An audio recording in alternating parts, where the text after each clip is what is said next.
Welcome back to another episode of Let's Face the Facts. David Almeida here, and you know the drill. I'm an actor in Orlando, and every week I sit down with a friend, we watch The Facts of Life, and then I hit record, and then we talk about it. No big whoop. Let's just move along here. This week, my guest is Joe Llorens. Joe is a local actor. He's a teacher. He's an improviser.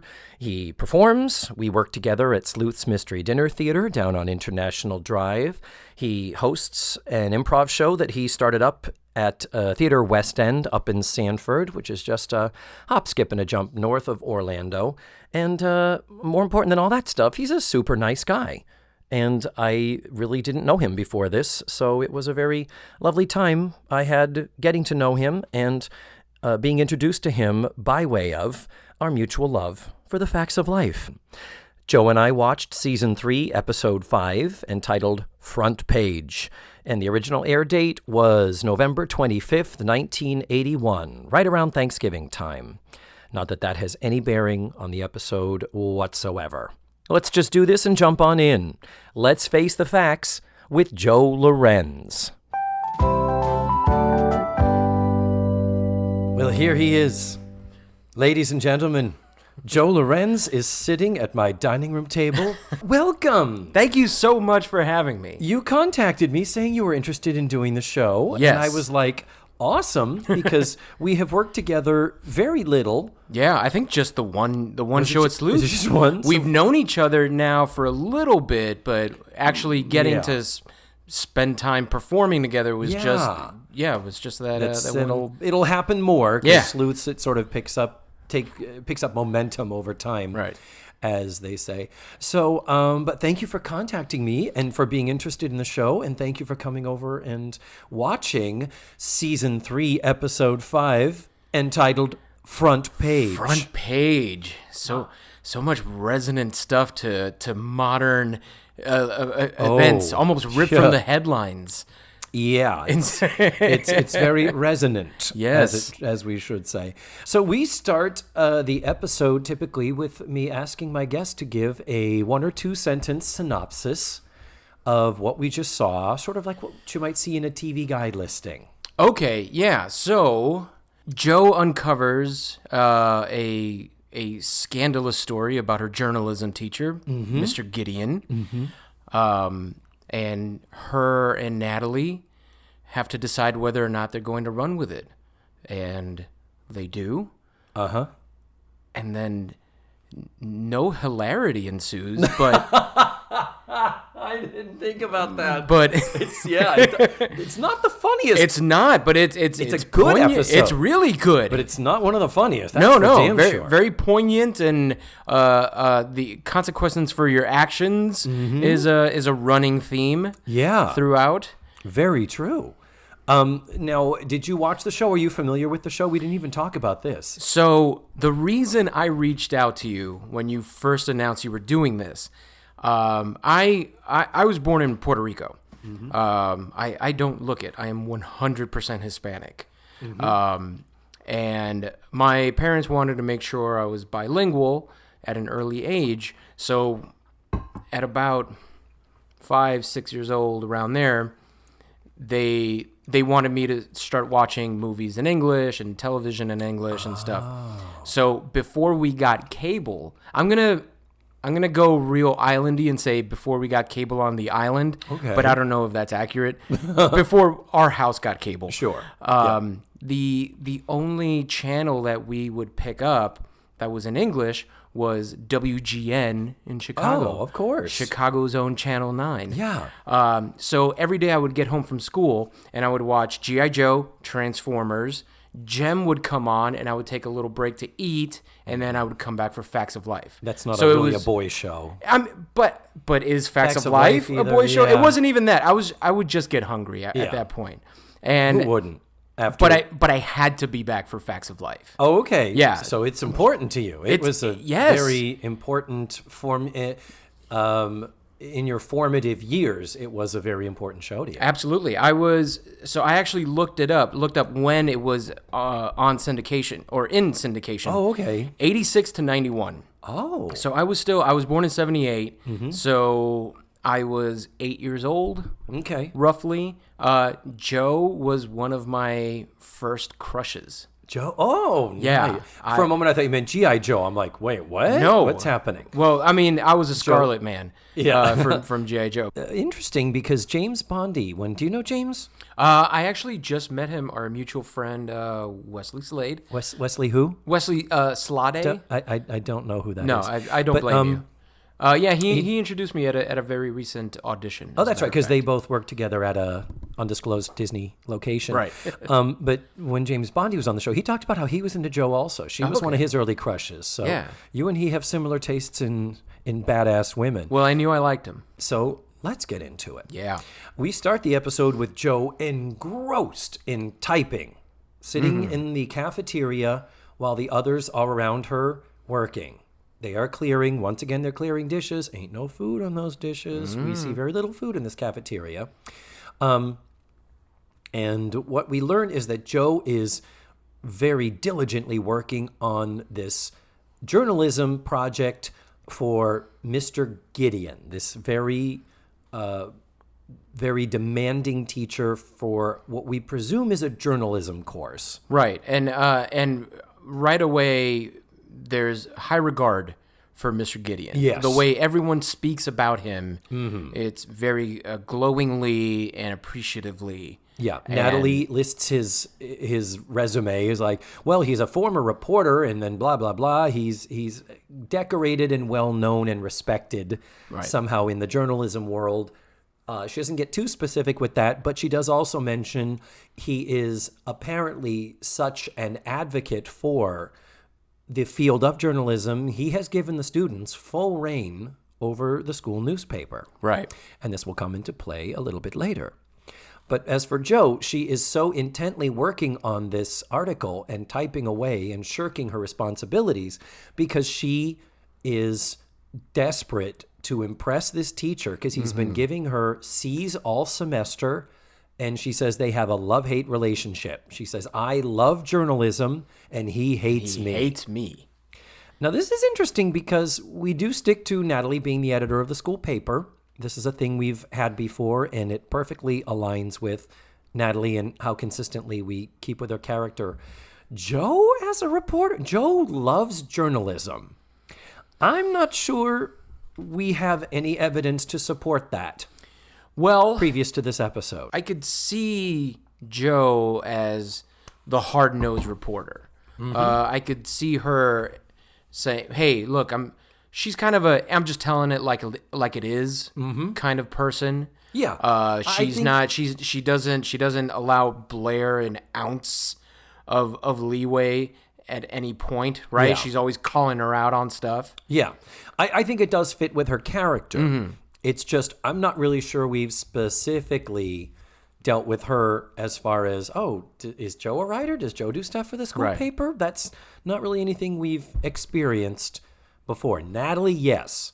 Judging by the way she's typing on the typewriter, she's playing it hard. yeah, She's committing. It's but it's also it's not. It doesn't feel like someone with a whole lot of familiarity with the typewriter. Well, there is even the joke about it, about touch and punch. The term is hunt and peck for those who are old like me and remember that term. The idea is when you're using two fingers to type because you're not touch typing. Right. It was used to be called the hunt and peck, and That's right. Tootie calls it the hunt and punch. Right.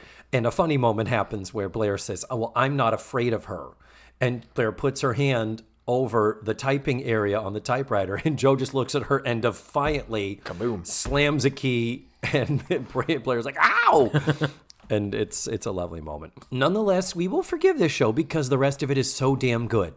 It really is good, and it aligns with her personality. So we're going to give them a little bit of a pass here because everything else really lands very nicely. Then in comes Roy, the delivery boy from the bakery. So real quick before we move on, I noticed this little moment. So Mrs. Garrett is sitting at the table, and the girls are doing their thing, and they're sort of setting up from a dramaturgical sense, they're setting up the show. And Mrs. Garrett is enjoying the hell out of every joke that's being told. She is just laughing, and you don't generally see that, a character enjoying the puns being thrown out. Oh, and those girls. And she's Ooh, is just, that your Charlotte Rae impression? I've been working on mine for 30 years. Girls. Girls. Well, please continue to do. You know, everyone is invited to do their bad Mrs. Garrett to It's join me impossible with my. not to. It's impossible not to. I know you can't not. Yeah. Yeah. So I wrote this question and I put 2 question marks afterwards, so I meant it. How old is Roy?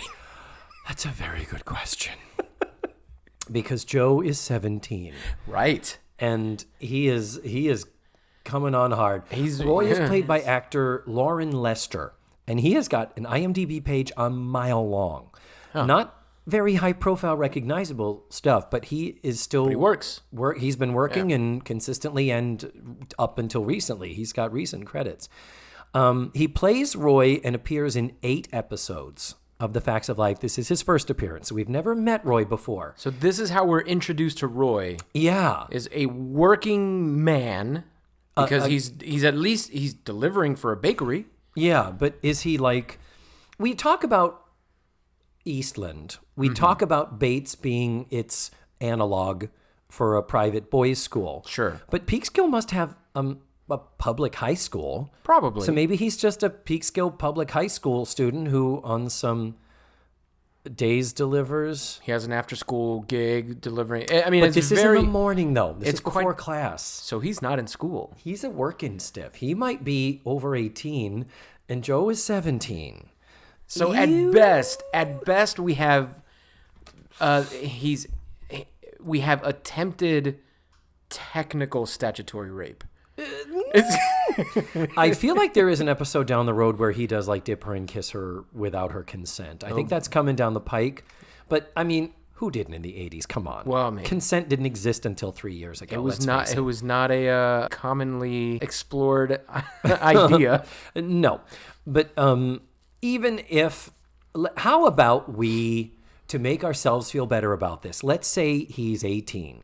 Okay. And therefore, an 18-year-old pursuing a 17-year-old high school junior, which is what Joe is, then that's about it. But I will say, to the credit of the show, this was not like an introduction. They brought him in, and there was already an established relationship. There was a history. He already has been romantically chasing after Joe and trying to get her attention, with her saying, fuck off. Yeah. I'm not into it.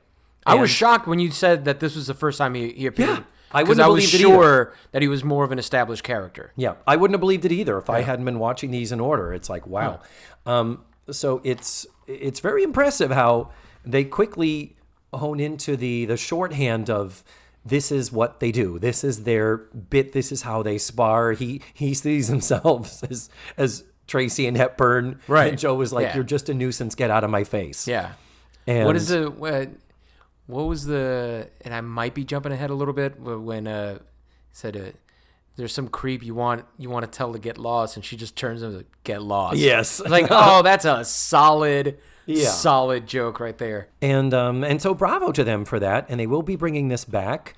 And thankfully, it's not just for window dressing. He does serve a purpose in the plot. He definitely does. And maybe that's why they had to hit this so hard, was because we had to make them familiar enough that later he would offer her information. He would go to her with this, and she would solicit it from him. That does make sense. But it's also really good writing, because we didn't need the, well, hey, girls, I'm Roy. I'm going to be doing the deliveries from now on. Wow, you're a pretty lesbian. I'd love to date you, you know? So then our next scene, we go into the classroom. Mm-hmm. We are in Mr. Gideon's classroom. Mr. Gideon is played by actor Steven Anderson. Now, he also has a lengthy IMDb, not quite as many credits as Llorens Lester, but he worked as recently as 2013. But among his stuff, he did, I think there was a Laverne and Shirley, and there was a Wonder Woman. And after this, X-Files, NYPD Blue, Boston Legal, JAG, even one small bit on an episode of American Horror Story. It's like, God. he's still working. The teacher, he's had a very nice, not famous person career. And so he's teaching, and he's in full teaching mode. The class is about 13 students by my count. Mm-hmm. Continuing the how many students go to Eastland question. There are 13 students, and among the students, you will be delighted to see Sue Ann and Cindy are there. It's like, what? They're still around. They're still keeping them around. They're still enrolled. And yeah, I mean, we knew that, but I didn't know that they were going to come back again. I thought we had seen the last of them in the gossip episode.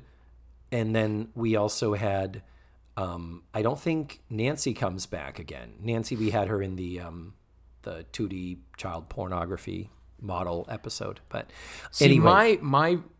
I only have an awareness of Facts of Life with Joe, Blair, Tootie, Natalie, and Mrs. Garrett. Like, did you never watch season 1? I must not have. They must not have played that in syndication. I remember they did rerun them in the first round when they did them like 10 o'clock in the morning on NBC. And I remember looking back at that when it first came in reruns going, oh my God, I forgot how terrible this was. But yeah, we had of the 4 girls that were let go before Joe came in, it was Cindy Sue Ann, who we meet here, the 2 blonde girls. And then it was Nancy and Molly, played by Molly Ringwald. You're fucking kidding me. No. Really? Yeah, take a look at some of the older episodes. Yeah. Whatever happened to her, huh? Oh, man. So Mr. Gideon is in the middle of he's one of those, you can tell he's a passionate teacher. Mm-hmm. He's very energetic, and you can see they're trying to super duper play up that whole beloved teacher because he's youthful and energetic and passionate again. So he is putting the word fact up on the board. Right. And he says, this is the most important thing you have to have when you're writing an article. Fact. Fast, accurate, concise, true. So he's made an anagram here. Mm-hmm. And I don't know if that's a universal anagram in the journalism world or if they just made it up for the show, but works for me. And sure. Wow, in 2019, we could use a heaping dose of all 4 of those. Just the term fake news kept jumping into my brain throughout this entire episode. Alternative facts. Yeah, alternative facts. It's like, Jesus. So he's talking passionately. We just established, okay, this is the teacher that Joe is having trouble with, and this is who he is. This is his teaching style. So then he says, all right, now, I want all of you to update me on the articles that you're going to be doing, that I think they're going to be in the paper. Right. And then Blair stands up and she tells a story about Nancy Reagan changing the China pattern at the White House. And he's like, okay, cool. And then other people raise their hand and he says, Joe. And Joe hands him the thing she was typing earlier. And he's like, what's this? She's like, it's done. Yes, 300 words, I think. 300 words. And he's like, well, it's not due yet. We were just going to talk about ideas, but go ahead and tell me what it is. Read it to me. So she reads it to it, and she reads a generic news story about the school board allocating funds to redecorate the faculty lounge. I believe he asked for the lead. Give me the lead. That's right. He says, give me the lead. Yeah. Which I think in newspaper speak means just the first sentence. Basically, yeah. It's what is the story about? Yeah. And I do know from what little journalism writing I've studied, it's literally that thing of your lead sentence has to say so many things, establish what is to come in the article, give the facts, but not, not get too florid with it. Yeah. Don't get too artsy-fartsy. More detailed than a headline, but yeah, more of a summation. So then he's like, okay, where's your source? And she's like, well, I found out from this place. He goes, oh, you didn't hear about the board met yesterday and they decided to allocate those funds differently. She's like, well, no, how could I know that? He says, you're supposed to check. You check, you double check, and then you double check again. And Joe kind of pushes back and says, hey, I put a lot of time into this. And he says, time doesn't count if it's not accurate. Fact. And he points back to the board. And again, I'm passionate and animated. Right. And so Joe sits down, slams her thing on the desk, and she is not happy. Mm-hmm. Cut to. I don't think we cut to. We might dissolve to. Cafeteria cleanup. I'm pretty sure it was a hard cut, actually. Was it a hard? Yeah, I think so. Cut to. Joe in the cafeteria, clearing dishes like they were before, slamming them into the basin, into the pan, what do they call it? The tray. Yeah. Slamming the dishes around and making a whole bunch of noise. And Tootie says, "Hey, I should be getting combat pay for this." What a true actress. Solid joke. Mrs. Garrett is doing the flowers for how much time she spends with those bud vases. Jesus. But whatever.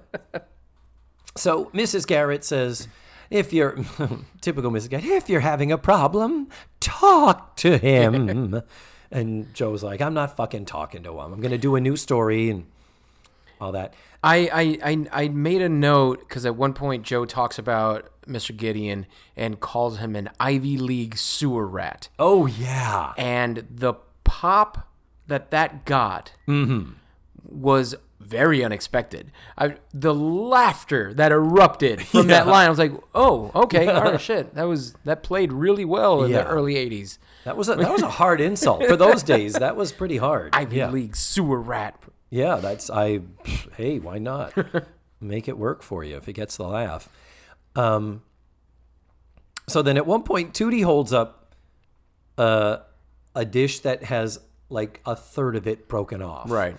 And she says, Mrs. Garrett, this one has a chip in it. And Mrs. Garrett, her joke, I think we got off cheap. Very nice. Well, but here's the thing. It is a fugly ass dish. It's not. It couldn't have cost that much. It couldn't have cost that much. But the thing is, it's like it is a floral pattern. It's like a. I'm pulling it up here. It's like there's china that has a floral pattern on it. This looks like an ode to flowers by the Franklin Mint. This is something you would see this at the dollar store and go, no, I'll wait for something else to come in. Yeah. But it's just weird. I mean, Eastland's a girls' school, but why would you have such taste-specific china? Why wouldn't you have? Hideous. Yeah, and also if she's slamming them around and they're actually porcelain china, why wouldn't someone like Mrs. Garrett have said, "Hey, cut the shit"? That's expensive. The base color is beige. Everything was beige in 1981, left over from the 70s. That's true. But it's a hideous, ornate. It's a plate for showing. It's not a plate you would eat off of. It's so not, even for how hideous taste was in the 80s. It's just wrong. That is a prop master fail. And I mean, plastic existed in 81, as did plastic dishware. And I'm pretty sure, like, I was in high school and college, our dishware was plastic. It's a school. Yeah. Get plastic plates. Yeah, so they don't break. So then Roy returns. And this time he's not dressed in his uniform. And they're like, isn't this awfully late to be making a delivery from the bakery? And he's like, oh, I'm not here for business. I'm here for pleasure. I'm here. My visit is more social. Is that what he said? Oh, yeah. And another huge pop from the audience. Yes. Was this live studio audience, or was it laugh track? No, live studio audience. Live studio audience. Man, the crowd loved that one. Yeah. And the thing is, you gotta love the Roys out there, where it's, on one hand, you want to be like, take a hint, you fucking blithering moron. Sure. But there's just something you gotta like about people who are just so exceptionally confident and do not, that being insulted to their face doesn't faze them. I mean, Joe literally insults him to his face, and he's just like, oh. Because if he had more of an aw shucks vibe to him, that's a very different character. But he is, because the aw shucks guy would have Joe look at him cross once and never talk to her again. Yeah. And Joe would have been a monster. Sure. If it, it was a young Ron Howard from the Andy Griffith Show or something. Yeah. It would have been like her crushing him. Like, they'd be like, that poor kid. Yeah. But yeah, you almost need the nearly oblivious. Yeah. Just this is a little cat and mouse game we play. It's like, no, man. She straight up does not like you. Yeah. And the fact that he's not particularly attractive, but not hideously unattractive. But he's not a handsome guy who assumes all women want to fuck him. Right. Which is another whole other direction. That's a different classification. He's just right. They cast him just right, and it's written just right, and he's playing it just right that it works. Yeah. And bravo to all parties involved. You have my approval, which I know is important to you. So Joe basically is like, look, I'm not in the mood right now. And he says, oh, well, I thought you might be in the mood because I have some news about your teacher, Mr. Gideon. And what is that news, Joe? Let me let you talk for half a second before I take over again. So Roy informs us that his cousin, someone that he knows or is related to, his brother is a policeman. His brother is a policeman. I'm eating, excuse me. Yep. And it turns out that it's a little unclear how much time has passed between the classroom scene and this new information that we're receiving, but I would imagine it's the same day, yes? I believe so. So at some point very recently, our dear Mr. Gideon was at a party, and lo and behold, some cocaine was busted out at the party, and the police... Is that how you say cocaine? that's ever since the Oh Hello thing came out. Oh my God! If I have to, Oh Hello. If I have to say cocaine, it's the cocaine. So the police raided the party, and Mr. Gideon was arrested at a cocaine party. What? Yeah. And it's like, wait a minute. No, this can't be. He's like, hey, my brother's a policeman. Got it? No, it's right. And it's from Woods Glen, which I assume is a neighboring town. I would imagine not so. Peekskill. So Joe says, well, keep that to yourself. That's dirt. Keep it to yourself. And so he's like, okay, so how about we go out for that pizza? She's like, no, fuck off. Kicks him out. I'm paraphrasing. So then they're like, that was nice of you, Joe, to tell him not to spread the word. And Joe says, yeah, I don't want the Peekskill papers to print such a sensationalized scandal type of a story. We're going to print it here. I want our paper to print it. Yeah. And she gets real, like... We're going to make him an offer he can refuse. I want our paper to... Where's, at one point, is that the scene where Blair made the mob violence joke? Yes. She says, write a different article. Write about something you know. Yeah. Like mob violence. And the wording, it tickled me so much. Because there are many different ways to make that joke, but something about, like, mob violence. Yeah. Oh, the waspiness of the way Blair, it was so fucking perfect. I laughed heartedly at that. So true. and it ends with Joe saying, we're going to publish it here. And they all stare. There's all this moment of thought, of giving the moment air and breathing room. And then we slow fade to commercial, no clap track. No. No music either. No. This was not a music bed show. This is not... Later seasons it does. Okay. Once we get into the over our heads... Seasons 7, 8, and 9, or as I call the Spencer Gifts season. Then we get them. Yeah. But so we're in the commercial break right now. Yeah. So this is where I like to get to know my guests a little bit. Okay.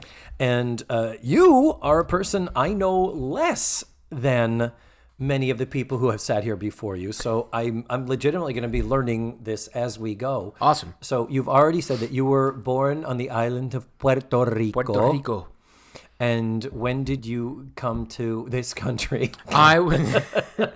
I mean, technically, you're not wrong, but It is what is it called? A province? It's a territory. A territory, Yeah, U.S. we're, territory, yeah. So when did you and your people come and invade our country? You know, one of my favorite things, whenever I would tell a story, it was like, oh yeah, when I was little, I remember my parents took me to Toys R Us. And like, you had a Toys R Us? In like, Puerto Rico. And fucking electricity, running water, I the know. whole deal. Not a third world country. Come on. It was summer of '89, so I was about to turn 11. Okay.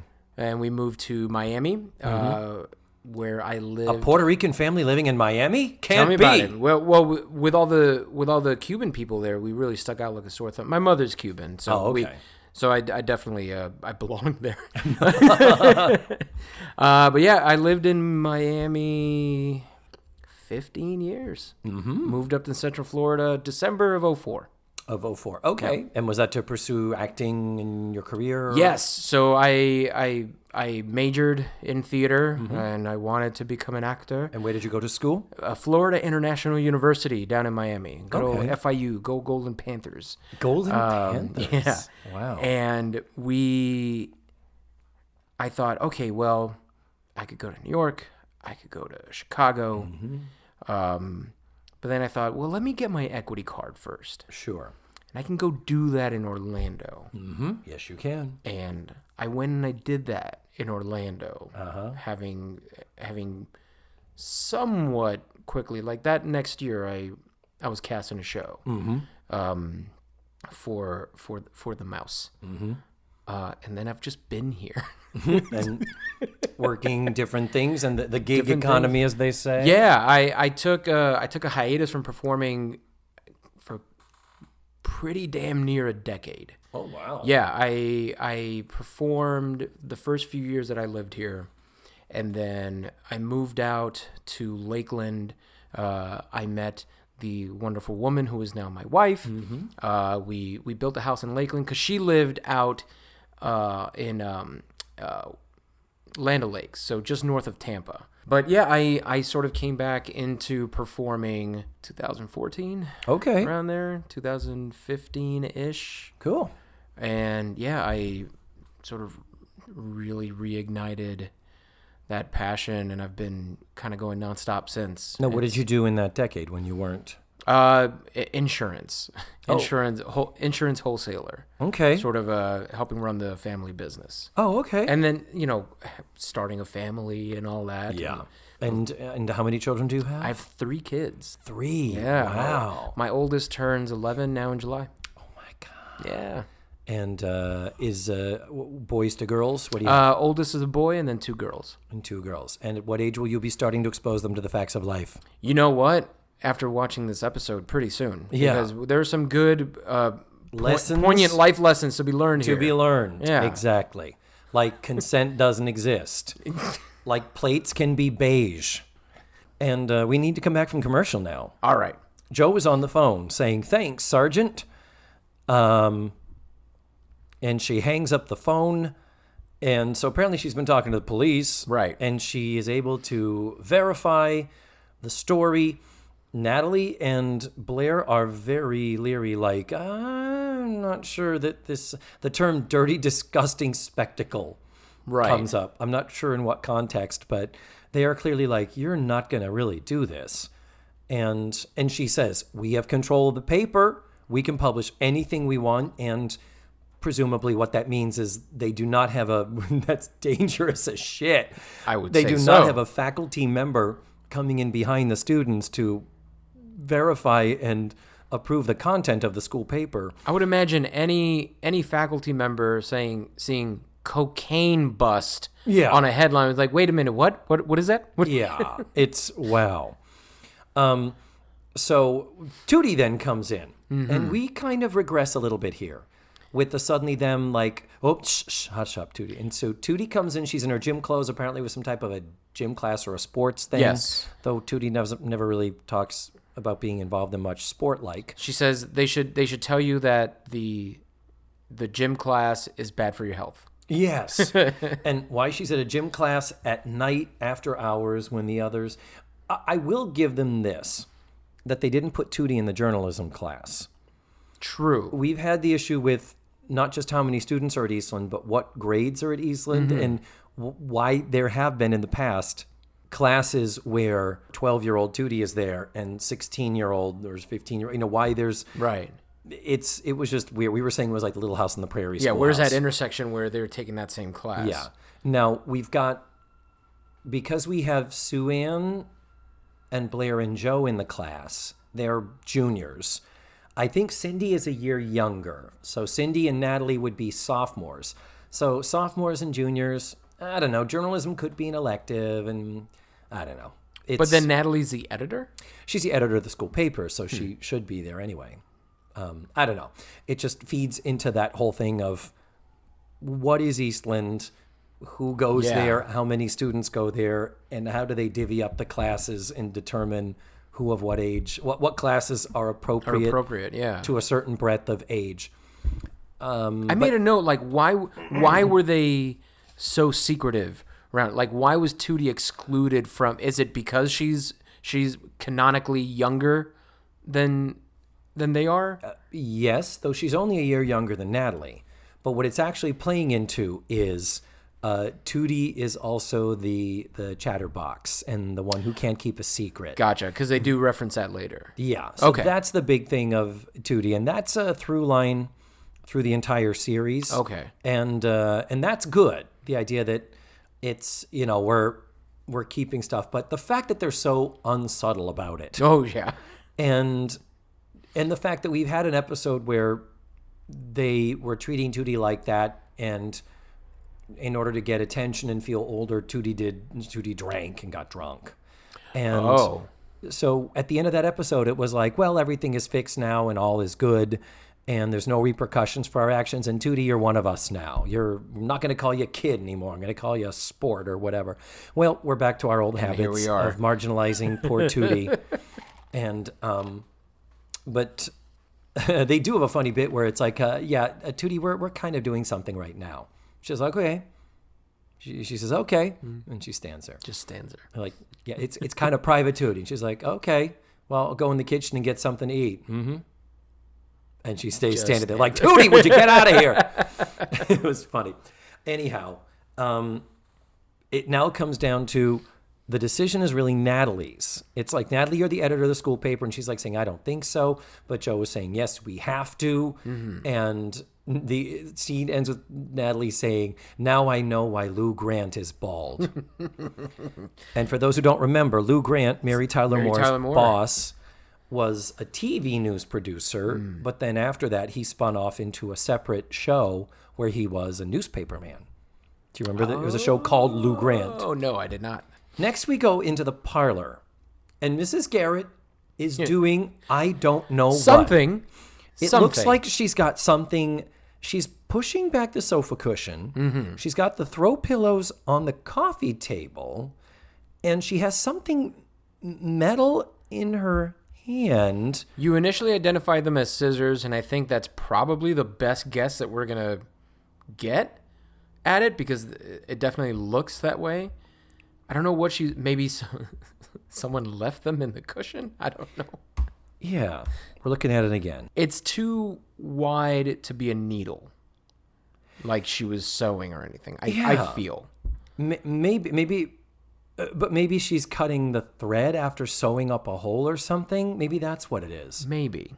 But then that's where the pillows come in, is when I'm going to sit down and listen to Natalie. Yeah. All right, well, I'll put these behind me to support my back, carrying this damn show for so many seasons. But I'm not sure. What we're going to go with is, we're pretty sure they're scissors, and we think, let's go with she was sewing up a hole in the couch, behind the cushion, and she was snipping off the last of the thread. Yep. To the point that we didn't even need to have a needle or a sewing kit or thread or anything there. But she was very famously obsessed with the moment before. Right before this scene, she probably worked out, there was a rip in this cushion, and so I need this. And she's going to the props master. I need the scissors. scissors because I have just finished sewing up. I have already put away the thread. So have the thread in the other room because I just put it away. But I don't want to see it. Damn scissors. Yeah. And so what did you call it? It's the moment before. The moment, just the moment. Okay, just, the moment before. Just in the scene. What's your moment before? Where's your character coming from? Yeah. And that was hers. Yeah. I will say real quick, and sorry to interrupt you. Go. The vending machine. Again, it's been so long, but one of them, the one on the right, is pastries. Just pastries. Yeah, pretty generic. Just little. We're in a cafeteria where food is theoretically available 3 meals a day. Just baked goods. Yeah. Philip Nolan said it just looks so sad because it looks mid-century, and I'm pretty sure those pastries are as old as the machine. Yep, absolutely. They came already stocked, and no one has bought any. And I still wish it was a cigarette machine so bad. I just think that would be so perfect. Coffee and cigarettes right next to each other. Throughout the entire series, Joe's the only one who goes and pulls a knob. Just to roll it up in her sleeve. sleeve. Just rolls it up in her sleeve and not to goes smoke on. them, No, just to roll absolutely up, not. Because, she fashions herself after Schneider from One Day at a Time. So Natalie comes in and says, Mrs. Garrett, I need to ask you a question. It's an editorial question. And she's like, well, shouldn't you talk to Mr. Gideon? And she's like, nope, this is not a question for him. I need to ask you. Mrs. Garrett tells a silly story back from the old days. I don't even want to get into it. It's just Mrs. Garrett gives her some advice, and when Natalie finally lets go with, it's because of teachers and a cocaine bust in a party, Mrs. Garrett says, whoa, I think you are way in over your head. If I were you, I would not publish that story. And Natalie says, well, shit. I published it, and it came out this morning. Negating the purpose of the entire scene. And Mrs. Garrett beautifully says, well, then what did you ask me for? And she's right. We were right with her. We're like, what the fuck why does this scene exist? Why did we just see that? Dramatically. And the perfect punchline, Natalie looks at her and just goes, habit. And it's true. It is. You cannot fault this scene. I think we needed, again, pulling back from the dramaturgy mindset. You needed the Garrett scene. You needed Mrs. Garrett weighing in on this. Yes. But they also needed the article to come out. Yeah. You needed to know that they didn't 100% act in a vacuum. Right. That if Natalie is grappling with something, she goes to Mrs. Garrett. She is their moral compass when they're not sure what to do. And they can't have Mrs. Garrett say, just run with it. Fuck him. Yeah. Like, I wish they could. And there's also the issue of, because we're getting into really good writing and the girls are excelling so well in their performances, there are a lot of things you're finding in season 3 now where you can tell at one point in the early draft of the script, they're like, oh, we need something for Charlotte to do. This is technically her fucking show. Yeah. And we're giving all the girls the best stuff to play and all the best dramatic places and emotional places to go. So that scene ends, and now we come into just what I was talking about before. We dissolve to the cafeteria, and 2 girls are clumsily walking side by side with the newspaper open where you can see the headline. You can almost hear action. Go. Right, walk. And it's like that, okay, she's walking faster than I am. And is it weird? Would 2 girls be reading a newspaper together while walking? It is so beyond clumsy in the direction. Oh my God. But I think that's more of a testament to how fucking good overall the episode is, that things like that really stick out. It's like, oh no, you've been doing so well. Yeah. And then you just had to shoehorn this, whatever this is now. Yeah, exactly. Then Cindy and Sue Ann appear and now actually have lines. They were just sitting there during the class. But now they come in and have lines, and it's all, Joe, I can't believe this article. This is typical what they would do with these girls, is it's like, okay, we need to create a mood, and we're going to have them come in as opposed to the others. And they're like, Joe, we can't believe you did that. This is terrific. And they even say, you're a celebrity. Mm-hmm. And Sue Ann even says, I can't believe you did it. I'm not sure I would have been able to. At which point, Natalie quickly steps up behind her and's like, well, it was a pretty gutsy call, but I felt like I had to make it. Right. So Natalie quickly is like, I want to enjoy some of this. I'm going to take some of this credit here. Yeah, some of this credit. Ultimately, it was my call. And bask in it. Yeah, ultimately, it was my call and all that. And then Tootie says, what does Tootie say? She says, she comes in complaining that, you have all this thing happened and you knew about it and I have to read about it in the paper, basically saying, hey, friends, why didn't you tell me? Include me, yeah. About this. And then do they say she's a security leak? Is that what it is? They mentioned, we kind of figured that you would have blabbed about it. At which point, Tootie says, yeah, you're probably right. Yeah. Yeah. And that, on some level, kind of makes up for the whole earlier problem I had with them excluding her. Tootie's like, yeah, you're right. Yeah, I would have fucked up everything. Yeah. So then Blair comes in, and Blair is duly unimpressed. And she says, I can't believe you did it. And Joe says something like, well, the pen is mightier than the sword. I wrote down the same note. And then what did Blair say? Well, especially when it's dipped in blood. And one gentleman in the audience goes, ooh. One guy was like, damn, that's a good line. Yeah. You go, Blair, I love you. Then in comes Mrs. Garrett. And something like, well, Mrs. Garrett, you seem to be upset about something. Right. And she says, I am upset when someone is treated unfairly. Right. And so we're like, hey, what happened here? And at which point Natalie is like, why does that sound like something's wrong with the article? Kind of a deal.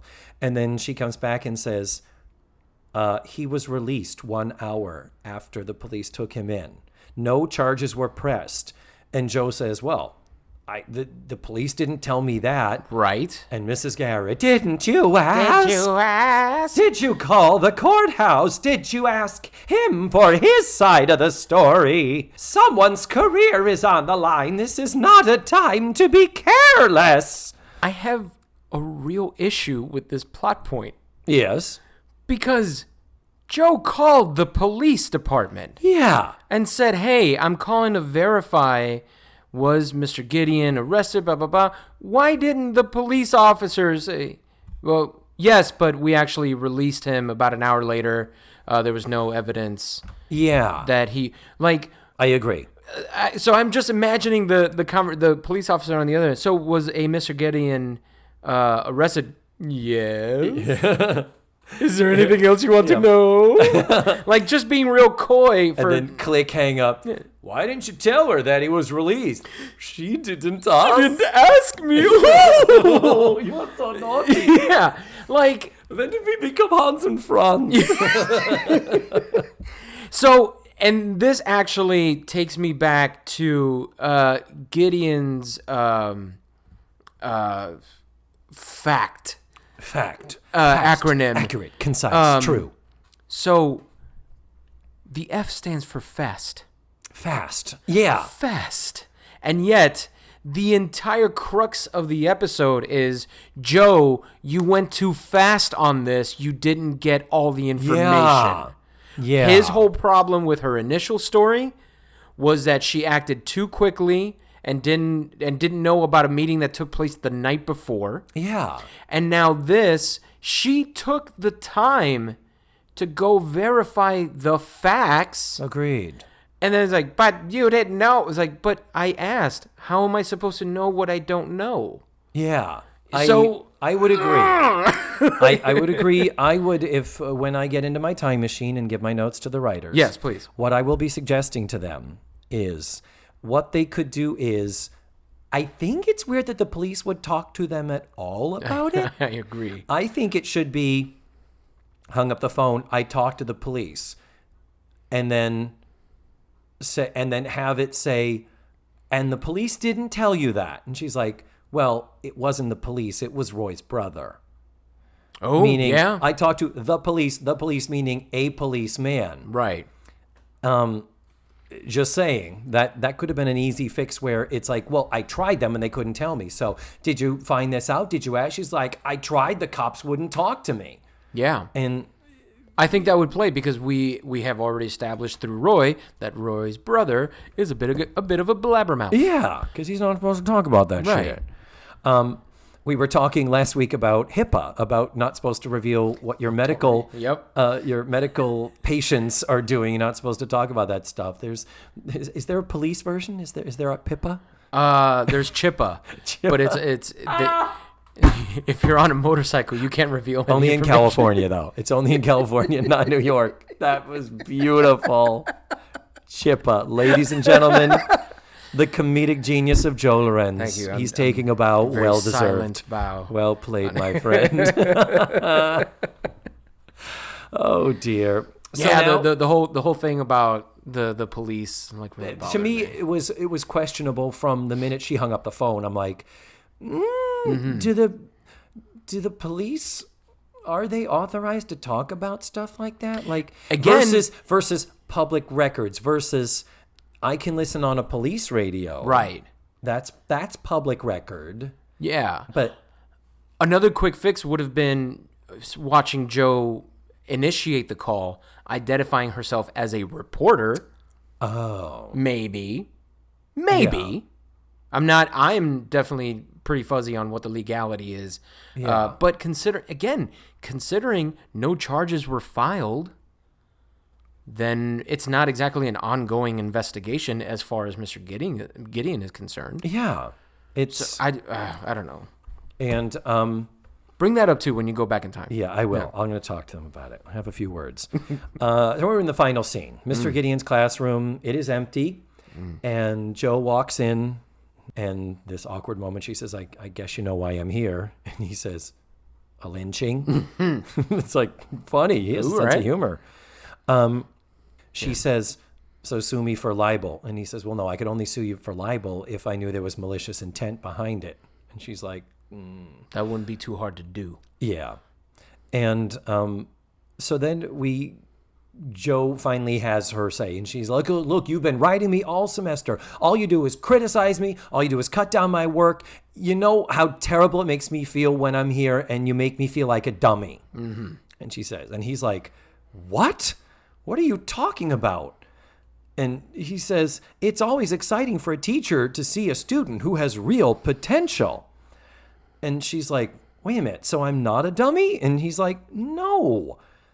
And at one point he says, how did we get to be on opposite sides of the fence? So Joe kind of fesses up to the chip she frequently has on her shoulder and how reactive she is. Still a character flaw of hers that she owns up to. And she says, look, when someone pushes me without thinking, I just push back. And I'm going to pause here before we continue. I have such a big problem with the trope in both sitcoms and dramas and in life of the teacher who pushes you hard and is super extra tough on you because you are so good and have such potential. I'm going to circle a note that I wrote. Oh, he is circling tough love. Blech. I am right there with you. I fucking hate that mindset so much because whatever, if that's your philosophy, ideology, whatever. But if you are this wonderful teacher that is so attentive and does see such potential, why haven't you picked up on the fact that it's not working? Yeah, read the room. We've had so many you're not reading the room situations. Take a look at Joe, your now established star pupil, and realize, but she hates me right now, which means she's not really going to be listening to me as well as I would like her to, because I'm honestly trying to teach her. I fucking hate the tough love teacher thing. Yeah, people who think they can justify being bullies. Fuck them. Fuck every single one of them. The psychology of being tough on a student versus saying, what student would not love to hear a teacher say, you have real potential. You are very good in this class. I need you to keep working hard. Right. And I'm going to ask you to do a couple of extra things only because I know you can handle it. Because I know you can handle it, because I believe that these are the things that will help propel you in this thing that I see you are so passionate about. Yeah. I don't know who the student would be that would say, yeah, well, fuck you. Yeah, I wish you'd yell at me. Yeah. Like, exactly. how You're great. not my dad. Yeah. How great would that be for the teacher to say, I see you. Yes. I see how dialed in, how passionate you are about this thing that I'm teaching you. Like, as opposed to Joe thinking, well, he hates me. Yeah. How is that better? Yeah, and he thinks I'm a dummy because he's making me feel like a dummy and clearly can't see that he's doing that. Yeah. For someone so concerned with facts and the truth, there is an inherent dishonesty. Mm-hmm. There's a big disconnect here with this character of Mr. Gideon. And can I also say, not for nothing, the actor who plays Gideon has crazy coke eyes. Oh, no. That's what the glasses were for. He's make them brass, make them shiny, distract us. Really intense glare. At one point, it looked like he was looking directly into the camera in that first scene, and I was like, "Fuck! All right, I see it. Yeah." Wow, that's fucking hilarious. Anyhow, what ends up happening is he does kind of close the loop on the story. He says, mostly I'm angry with myself. When I saw what was happening at that party, I knew I should have left and I didn't. And so it's like, oh, okay, there it is. That's the kind of missing piece of because we're like, was he using? Was he not? Was he? But it was like, okay, no, he was not a participant. He was just an accessory, and that's why no charges were filed, yada, yada. So makes him a more complete three-dimensional person, right? Because who the fuck hasn't been at that social setting where you're like, I'm not 100% okay with what's going on here, but I don't want to be that guy that says, I'm leaving, I'm uncomfortable. Yeah. Like you have that social anxiety and pressure. So I was like, oh, okay, I can relate to Gideon in that moment. Yeah, I think so too. And honestly, it's one of those, like, particularly 1981, it would have been a weird party if they weren't doing coke. They weren't doing coke. Doing cocaine. Cocaine. So the last bit of the episode, and this is so beautifully, this is where it's almost like a play now, where he's going over to a bookshelf and grabbing some books and putting them into a box. And she's like, what are you doing? He's like, I'm packing.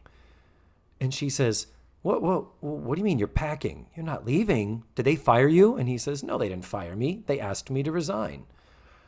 And she's like, well, I'll print a retraction. And he's like, no one reads retractions.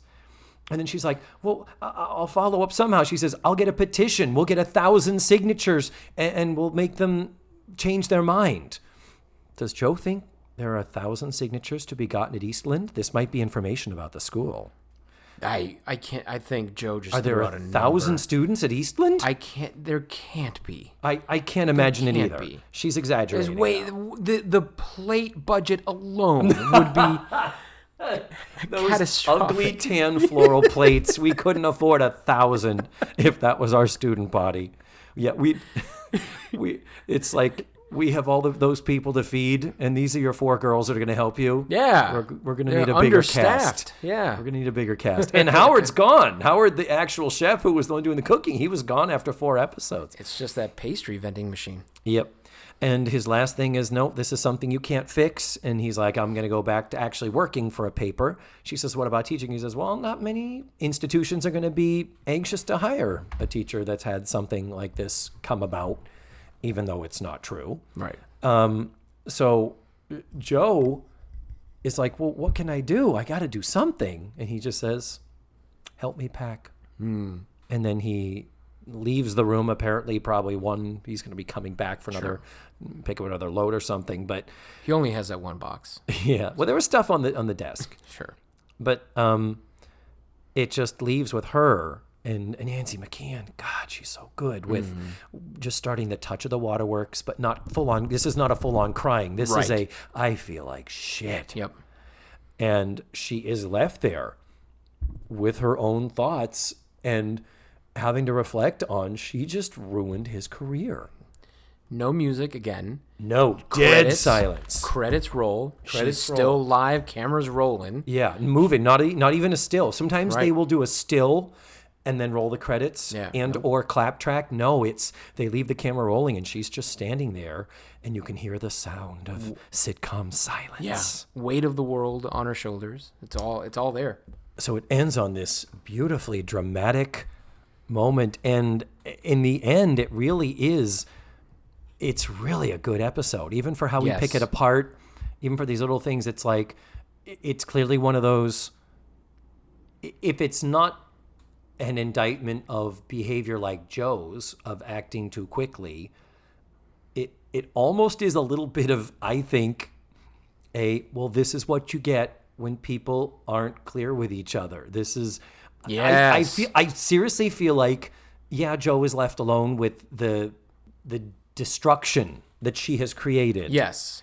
But the show lays the weight of the consequences on her. Yeah, and I absolutely hold him culpable. Yes. Partially culpable. Yep. And for all the good stuff, particularly for talking about facts and how they don't really exist anymore in modern society. But that would have been a lovely little addendum for him to say, for like when he says, how do we end up on the opposite sides of the fence? It would have been nice for him to reflect and say, wow, well, I sure played that wrong. Yeah. Maybe I don't belong in a classroom. Maybe I do need to get back to the paper. Maybe you've done me a favor. Who knows? Some little thing to comfort her to a tiny extent, and for him to own up to the fact that, like you said, when all that behavior shakes down, it's shitty. That's not being a good teacher, and that's not walking your talk. So, so this wraps up yet another episode, and I think we're back. As far as those first couple episodes of season 3 were a little rough. Mm-hmm. I think they enjoyed their summer vacation too much. Sure, trying to ramp up into little residual cocaine from all the partying, and at that point they had a hit. Yeah. So, but this is we're back in spite of the fact. Who the fuck are we giving notes and saying fix this and all that? Oh, sure. It's a good show. Absolutely. It really was good, and it was a thoroughly enjoyable episode. I loved it. The performances are really great. Mm-hmm. And I was very engaged in the subject matter. But hopefully this will not be the last time. I do not want it to be the last time that we do this. There is a tremendous amount of editing that will have happened before this reaches the public at large, because we've been enjoying just talking and bullshitting because we've never hung out before. That's true. Yeah. And I think that needs to continue, but let's for now sign off, and I'll say thank you, Joe Llorens, and we'll see you soon. Goodbye. Thank you so much for having me, David. It was awesome. And there you have it. That was Joe Llorens. What a great guy. What a nice guy. I'm looking forward to working more with him. That's a good thing. While we were speculating on how old Roy is in the episode, I can't believe I didn't do this. It's such a me thing to do, is that I can't believe I didn't check to see what the actual actor's age was while we were speculating how old the character was. In fact, actor Lauren Lester was 21 at the time. And even though Joe was 17, you all know she's 2 years younger in real life. So Nancy McKeon was 15, being courted by a 21-year-old. Yeah, a little on the gross side. But fortunately, if that makes you uncomfortable, just know that last season, Eddie, Clark Brandon, Joe's fiance, was 22 when they were going to run off and get married when she was 14. Yeah. Let's just move right along and not really dwell on this and what a different time it was and how inappropriate was so appropriate once upon a time. The other thing I wanted to mention was that I did do an IMDb check, and this is the last episode where we see Sue-Ann and Cindy as students at Eastland. Nancy is not done yet. Nancy has 2 more episodes coming up this season, and then she also goes away permanently. And by go away permanently, in fact, we know there is one additional episode where the 3 of them do come back, no Molly, but it's in episode 6 of season 8, entitled The Little Chill, and it is a reunion episode where Nancy, Sue-Ann, and Cindy do come back and say hello to Blair and Joe and Tootie and Natalie at Over Our Heads. and they reminisce, and I don't remember much more, and wow, season 8 is just so far away. How about we discover that when we discover that? Last bit is correction. I was talking about fast, accurate, concise, true, and I said that the teacher had created an anagram. That's not an anagram. That's an acronym. I got it wrong. Later in the episode, Joe does say, Joe Llorens, my guest Joe, not Joe Polnicek. He says acronym correctly. So Joe is clearly smarter than I am, which now makes me want to rethink how much I'm interested in furthering our friendship. Well, next week I'm going to be watching Season 3, Episode 6. That's called Give and Take, and that's going to, of course, as every week, have a super awesome, terrific, amazing special guest. But that's all for now. Thank you so much for listening to this week's show. And remember, the facts of life are all about you.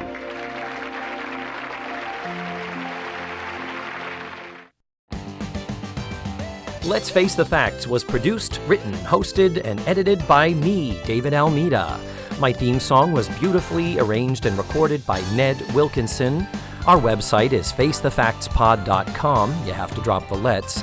And that's where you can find extra pictures, video, and audio extras from the digital cutting room floor. Follow the show on social media. We're everywhere under the handle Face the Facts Pod. And don't forget, go to your favorite podcatchers and subscribe, rate, and review. Tune in again next week for another thrilling episode of Let's Face the Facts.